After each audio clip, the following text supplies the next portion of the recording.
Thank you guys so much for being here on our last Parabyte session of the year. Woohoo! The year is winding down. We are very excited. We've got Janet Gotze joining us. And if you do not know her, she's an interim WKEC consultant, and she was a consultant in Christian County prior to retiring. So we are very excited to have her here. She has a wealth of experience to share with us. We surveyed you all and got some questions that you had about reinforcement. And so we are going to work through those today. Janet, is there anything you want to say? Just hi, happy to be here. Our first question, Janet, is what Okay. type of reinforcements or reinforcers are appropriate for different age groups? Because I Well, know I'm looking at the chat, and we've got people from high school all the way down to elementary on here. okay. I do have some reinforcer inventories that I think you all would find helpful for that and to share with your teachers that are actually designated for specific age groups. And I wanted to make sure that watching cartoons of Barney and things like that, if those are happening in high school, it could kind of create a stigma with high school students and things like that. But knowing what there are things in those categories of things that kids like to do, social reinforcers, different things like that, that can be appropriate at all levels. So it's just a matter often of talking to the parent and getting them to fill out that reinforcement survey and talking with your teachers and sometimes asking peers what they like to do, especially with kids that are in the high school setting and maybe ones that can articulate their reinforcers well. I did a reinforcer preference assessment with a child one time, and she was able to, it was a forced choice. Would you rather have a snack from the vending machine or have 5 minutes at the end of class to look at the book that you want?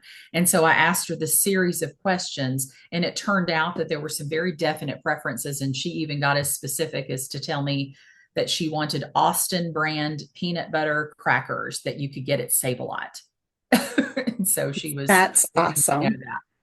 I that. think you make a good point about age appropriateness. Of course, that's something we're always working on, particularly at those higher levels, middle and high school. And I will say sometimes we have somebody that just, Barney, since that was an example you used, is their reinforcer, and it's really what they will work towards.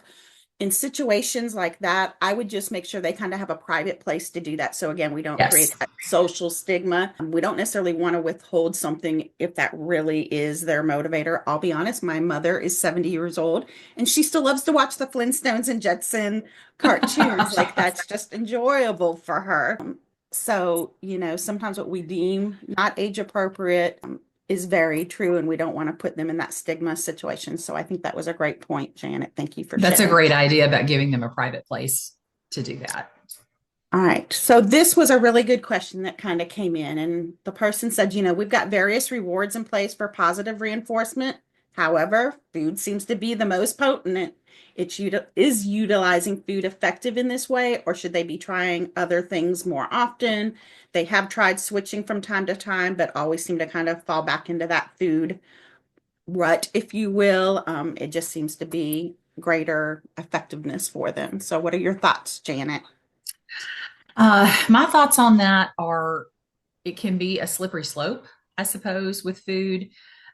For some students, it is really hard to assess what their reinforcers are. And I know that you all have probably experienced that, especially with students that seem to change reinforcers quite a lot. They like this toy or this activity for this day or these 2 days, and then they no longer seem interested in that.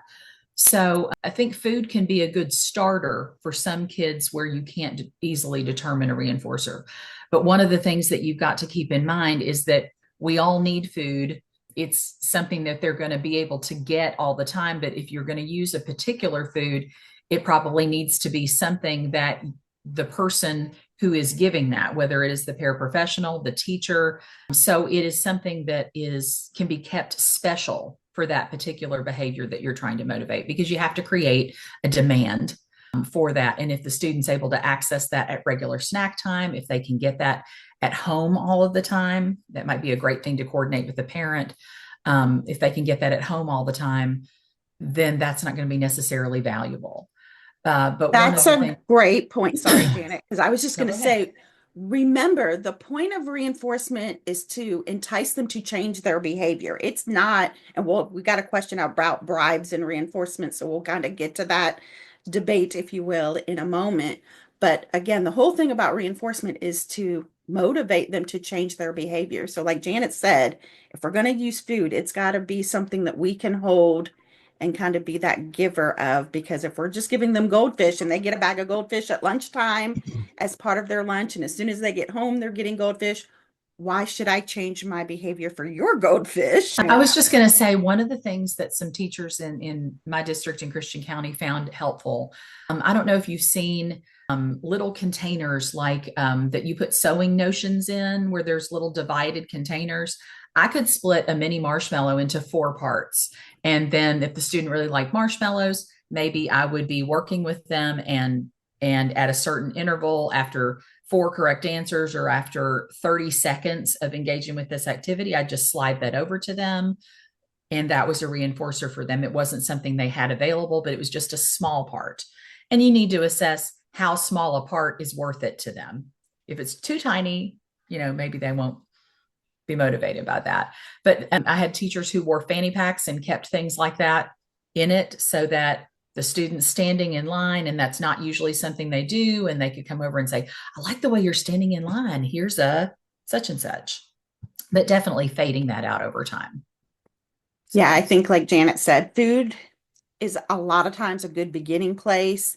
In a perfect world, it's not where you want to end up. You want to find some other reinforcers. But again, we know it's difficult. Some of our kids, and that really is what motivates them. But also know food can be very time sensitive also. I may work for Oh, whatever my preferred food is in the morning, but right after lunch, I'm full. I just had, lunch, so I may not be willing to work and change my behavior for food right after lunch. Now, again, an hour or two afterwards, it might be motivating to me. So, lots of factors with food. I would say just keep working with your team. I mean, it's definitely a hard one. All right. How do I determine which reinforcers will be effective for specific students? Because we know reinforcers should be individualized. So Janet's already hinted at this, but I'll let you talk some more. well, again, preference surveys, there are things that they may be multiple pages where there are sections for social reinforcers, where the student likes to have a conversation with someone, or they like to play a game with someone, or they like high fives or hugs, or those different social reinforcers. There are also sensory reinforcers that can be in a section. Toys, things that apply to the different things they like to look at, play with. Different things like that. And there are reinforcer surveys available for different age groups, which is kind of nice. And then there are more fill in the blank kinds of things. Sometimes you will, when you send those to parents, they may check everything on it, but you have to kind of give instructions to say, I want the thing that they absolutely love the most, that they would be overjoyed to have. And so you narrow it down to that. Janet, But I like, had a parent put sushi one time. I was like, oh, sorry, we don't yeah. have sushi at school. Yeah. I had a parent put riding 4-wheelers, and I thought, yeah, I don't think we could do that during the school day, but thanks for letting me know that. But there are surprising things that you can do. I mean, I've had students who have had some kind of way out their reinforcers, and we could actually make that happen. It just kind of depends on whether people are willing to go into the gray areas and be accommodating. Even like But the also, four-wheeler, I think you can work with parents, but to kind of earn coupon tickets for minutes on the four-wheeler after school or something. So you're right. I think there's things that we can do kind of in that outside the box thinking. but there are those forced choice ones where it has a list of, I like this or this or this, and it will kind of narrow down whether the student is more into tangible having things, whether they're more into social reinforcers, whether they're into being left alone to do their own thing. That can be a huge reinforcer too. But all of those things can help. And you can even do some direct reinforcer testing where you put out things in front of a student and you see what it is they choose. Or with little ones, I don't know if anybody here is in preschool, where you just kind of put some things around the room and let it be free, and you just go and look at what they gravitate toward. And then Yeah. you start putting the things away, and you turn that into something that is available for reinforcement only. So Just Thanks, observation. Janet. So, how frequently should reinforcement be provided? That's a good one. It is a sweet spot because if you give too much reinforcement, then there's this thing called being satiated. I don't know if anybody's ever been on a food jag before where you're really into this particular thing. And then after about a week, you're like, oh my God, if I see another, I don't know, Ferrero Rocher thing, like Christmas. Do you know how we do that? We satiate on candy and things like that. And then we just don't want it anymore. And then we've lost our reinforcer. But one of the things that we know is there is no skill taught without a reinforcer. That if we are doing something, there's a reason we're doing it.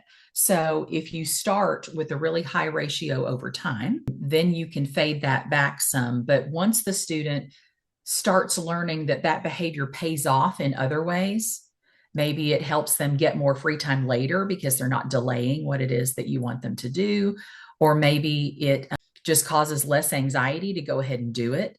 Or maybe they're getting a social reinforcer from peers because they're now doing that behavior that you wanted. Then you can kind of slack off on the stuff that got them there in the first place, which is those reinforcers that come in.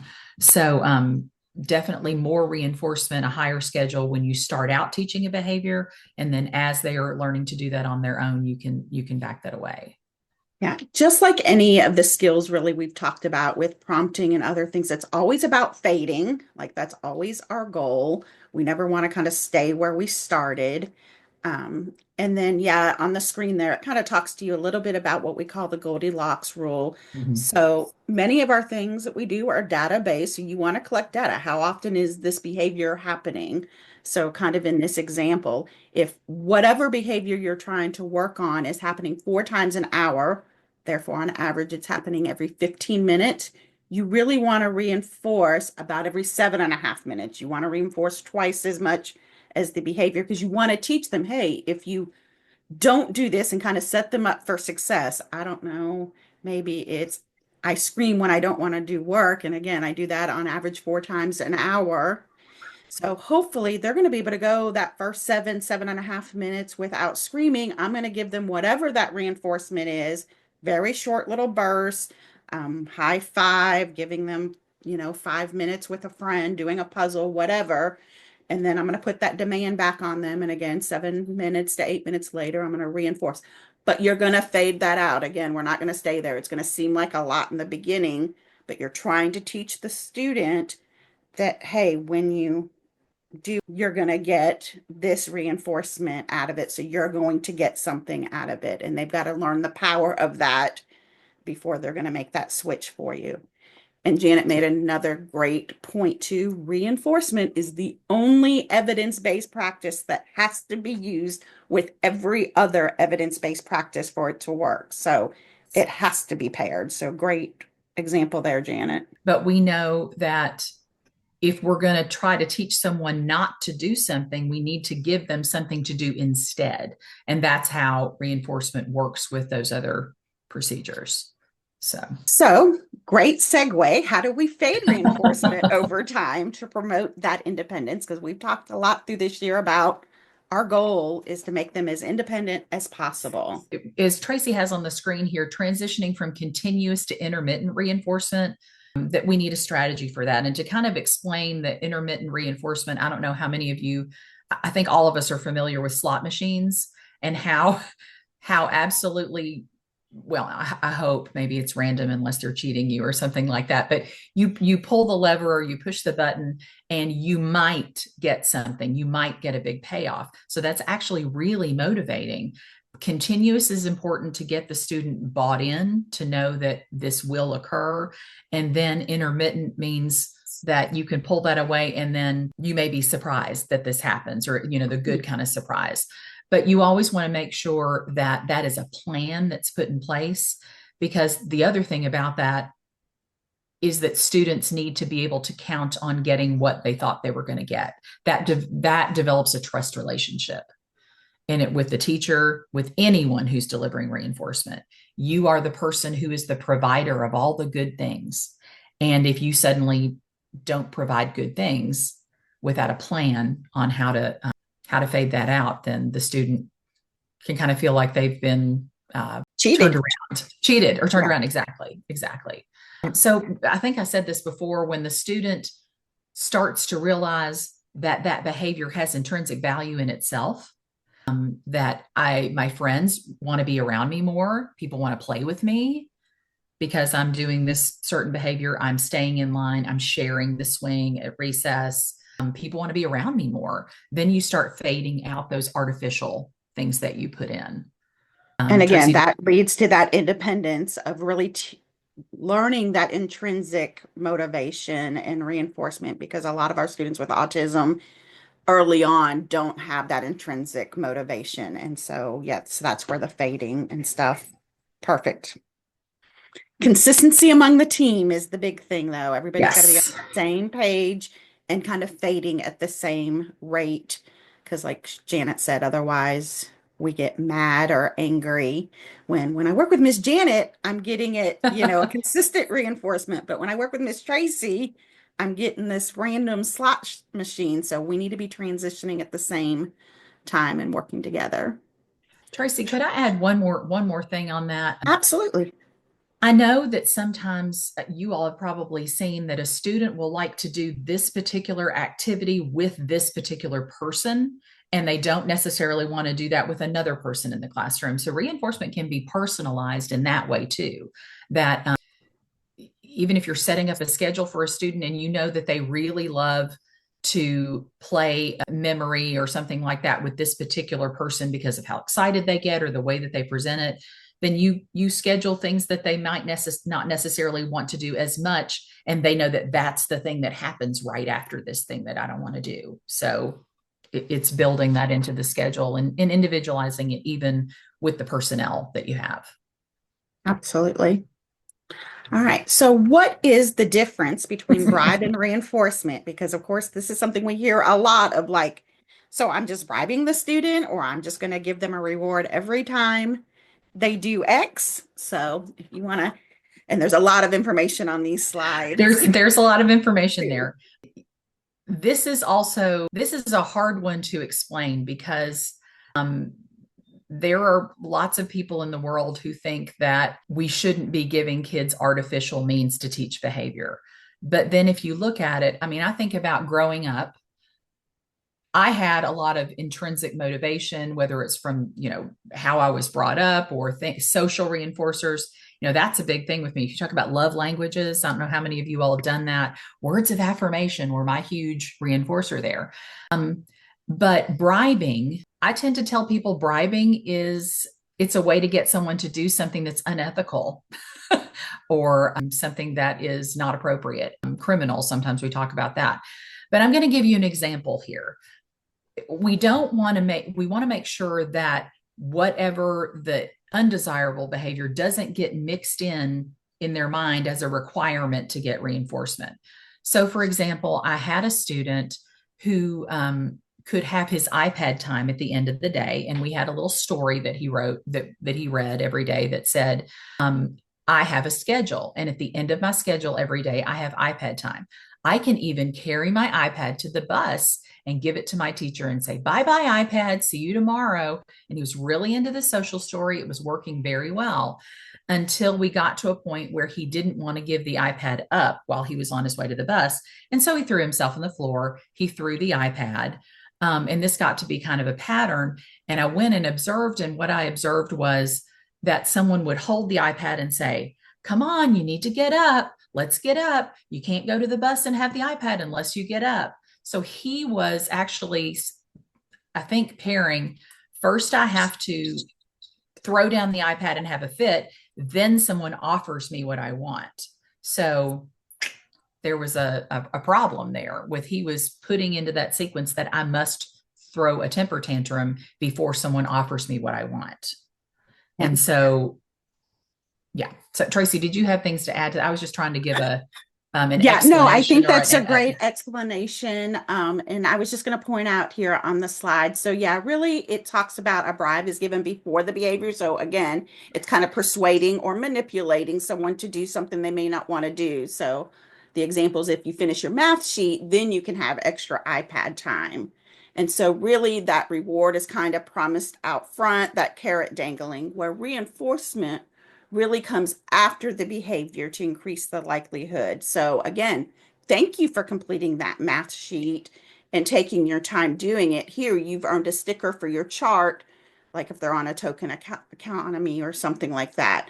So the student wasn't necessarily promised the sticker ahead of time.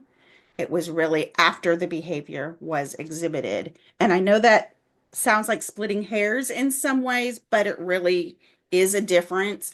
And then here on the next slide, it kind of talks about some of the key differences. Again, timing. So bribes comes before the behavior, reinforcement comes after. Purpose, bribes are to get that immediate compliance, where reinforcement really is just building up the skills to strengthen that behavior in the future. And then, almost like the example you just gave, the long-term effects, bribes can really create that dependency, where again, reinforcement ideally is going to build that intrinsic motivation to where we're not going to have such tangible things. And I really, guys, oh, sorry, go ahead. I just want to say we are such, again, I hear so many people say, I'm not bribing a student, I'm not going to do this. But if we think about it, we are all motivated by reinforcement. As much as we all intrinsically love our jobs and love working with our kids, are we going to keep coming to work if we don't get a paycheck every 2 weeks or when that check hits? That's reinforcement. Planning vacations is reinforcement.